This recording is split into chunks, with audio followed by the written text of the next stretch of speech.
Called 3 a.m. motivation. Okay, so what?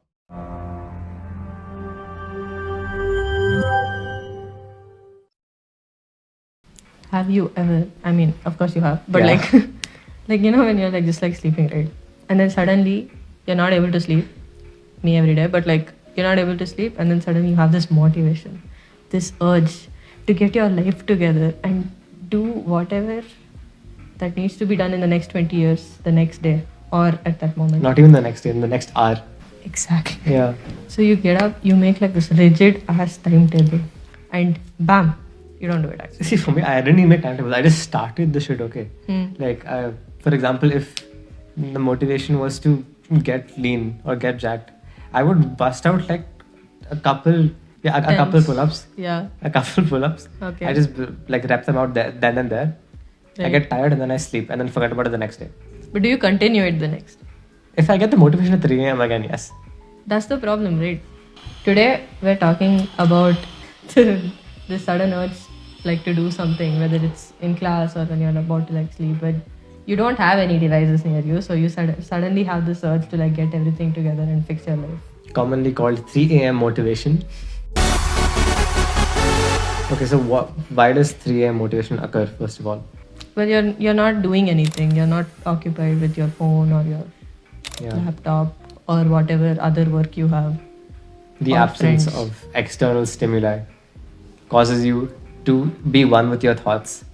Yeah, because the absence of external stimuli, it makes you want to do something with your brain wants to do something by itself. So it digs deep, finds your goals or whatever you want to do, whatever you aspire to be, and then puts you to work.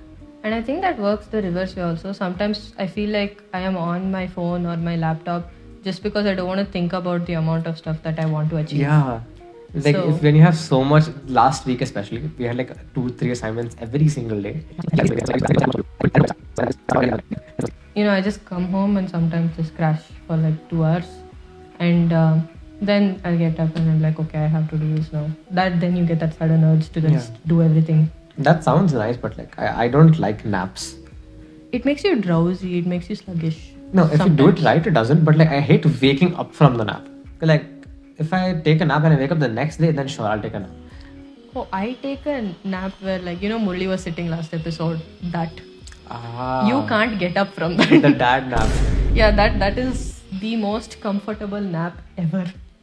Also, what happens after that is that most of the time it's at the middle of the night or some ungodly hour when no motivation should be occurring, like right before your sleep or in class or something.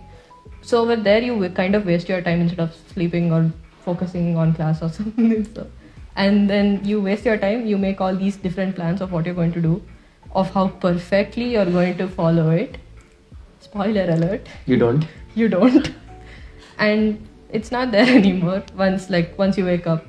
And the other thing is, see, I have done this actually where like at 3 a.m. or not at 3, at 1:30 or something, on this day before school, like on a Monday night, I was like, okay, I'm going to fix my life tomorrow. You keep the alarm at 6:30, so you're not getting sleep, and you're not getting any work done, and you're sleeping in school. Why? That was like me this week, Sunday, because I went out on Sunday and I came back and then realized the entire week we'll have not much to do.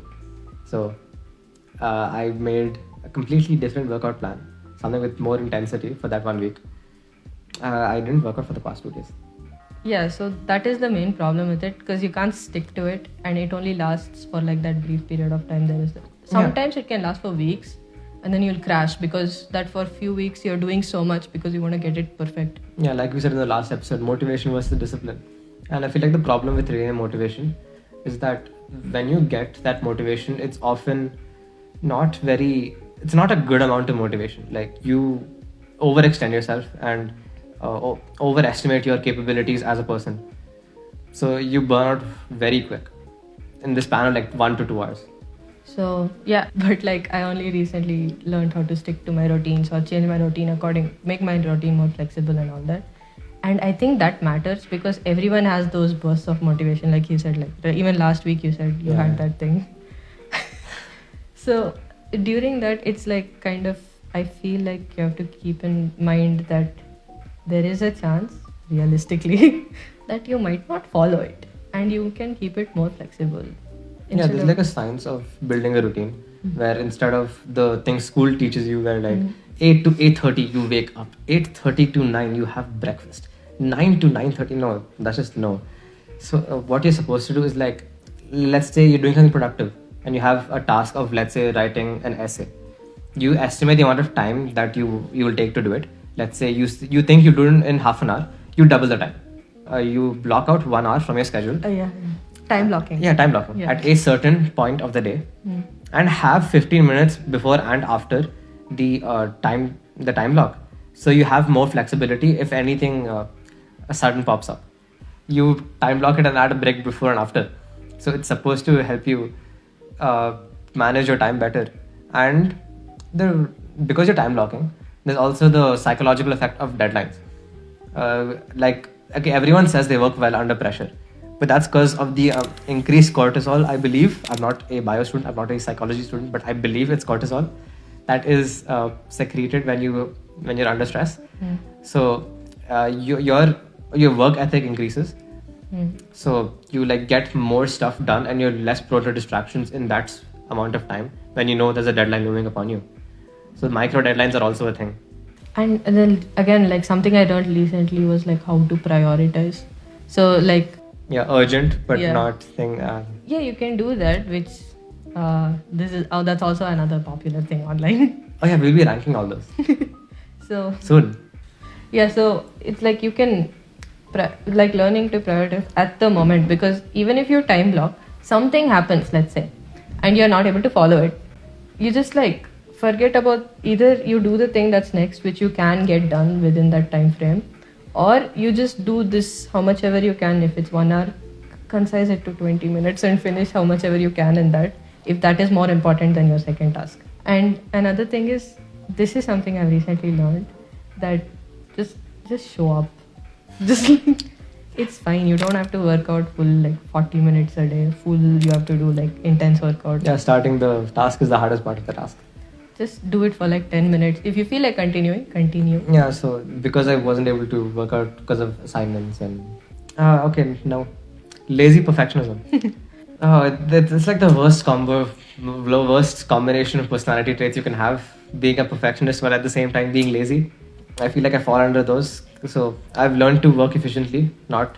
It is my number one cause for not doing anything. Like, my thing with assignments especially is that I want to do it perfectly. I want to have the perfect intro, the perfect body, the perfect citation system, and I want to do it like on time, but at the same time do it really well. And what happens is I put pressure on myself, the pressure which is not even there. They just want you to submit something, and then because I put that pressure on myself, I never actually do it.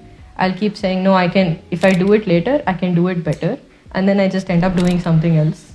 That's a self-sabotage technique. Pretty much. Generally, I am not doing anything. Not getting anything done. At the same time, you feel bad that you're not getting anything done. So you feel worse about yourself. And it's like a continuous Yeah, I feel vicious like that cycle. goes back to the procrastination cycle, where you get shit done even after you procrastinate. So you procrastinate even further. So like you push the limits of your own procrastination. But yeah, that leads to a lot of stress, to say the least. Yeah, and another thing is, like, in the past, I think since 2020, right, since I've had access online to things, I've heard that word procrastination so much. It's like this word, it's everywhere.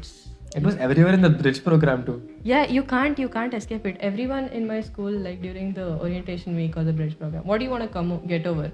I want to manage my time and I want to beat procrastination. And I'm like, yes, same, but like, I just try to forget about all of that and just do what is necessary. And then if it's not done correctly, that will anyway bug me. So whenever I have free time, I will do it later. So just make like a first draft, or just make like something, a rough version of whatever you want to do. Then you can improve on it later when you have time. Yeah, so this goes into my point of making systems rather than actually doing the task at that point in time when you have the motivation. Okay, let's say you have a lot of videos to edit, like myself. So I am learning. No, but he edits all the videos. So, okay, I'm gonna put my editing channel in the description. I take commissions, guys. So Sponsored by. We have a sponsorship, guys. Sponsored by yours truly. I am a freelance video editor, so if you know anyone or if you want a video edited by me, feel free to reach out in the email in the description. Okay, but back to 3 a.m. motivation. Where was it? Yeah, systems. Yeah, so if you have a lot of videos to edit, instead of editing 2 or 3 videos in that one sitting, what I like to do is I make the system ready so that when I wake up the next morning, I won't have any path of resistance to actually start the task. So I'll have all my files renamed, I'll have everything imported, I will have everything organized. And then when I wake up in the morning and sit down to edit, everything will already be there. So I'll just have to like drag it into the timeline. I won't have to do much. So the path of least resistance is normally the reason why we scroll instead of doing work, because our phones are so accessible and instead of our books. So I'm using that logic to make systems instead of tasks. Yeah, for me it's mainly with not so much with physics and all, but mostly with math and sometimes art, because you look at a sum, right, and you're not able to understand it. I give up in like 3 minutes and then I'm like, okay, I'll just do something else. I'll study some other subject just to feel productive. But then I never actually go back and visit the sum, because of which the work piles up. And in the weekend, I just, first of all, like we have school for 6 days a week. So in the weekend, when I could be doing something else, enjoying my like Sunday, I have all this piled up math stuff that I have to finish, which is why I mean, I do that to myself. I'm sort of conflicted on this because I don't know whether you start with the easy task or you start with the hard task. People say if you start with the easy task, then you already feel like you've accomplished something and that sets you up for the day. That won't work with me. Like making your bed. Yeah. That's the philosophy behind it. But starting with a hard task means that you have the worst out of the way. So the rest is going to be a breeze. No, I think it depends really on the task. Like if you're making your bed, it's simple, it gets over quickly. So we can do that. But then so let's say I do some BM case study, which should take me about 15 minutes, but it takes Double me the half time, an hour. 30 minutes. Yeah, see? It Double takes the me time. half It an works. hour, which my teacher is not happy about it. But like, so it takes me like 30 minutes, and that's the easy task. And then I go sit to do like math or something. Then I already feel like I've accomplished something, so I don't actually try that hard at math. But if it's like doing your bed, I would much rather do my bed first and then sit for math and then do BM. So it goes like simple and fast, something very hard, something that I need to still apply my brain for, but it's relatively easy. So like a pseudo bell curve. Yeah. Okay, It really depends on the task again. But like, you can say that for everything. Everything is it depends. The answer is it depends. Is that very specific bag yours? It depends.